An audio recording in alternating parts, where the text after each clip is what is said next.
everyone! Ayan, magawa po tayo ng cake moist at ilalagay ko siya sa gawin kong cupcake yung timplang ito.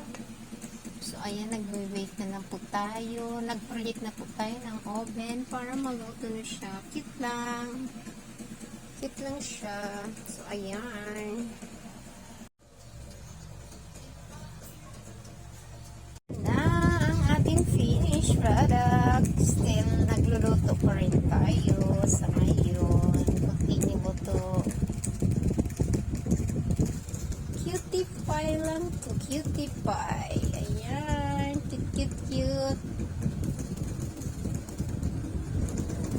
Ayan lang po. Thank you for watching.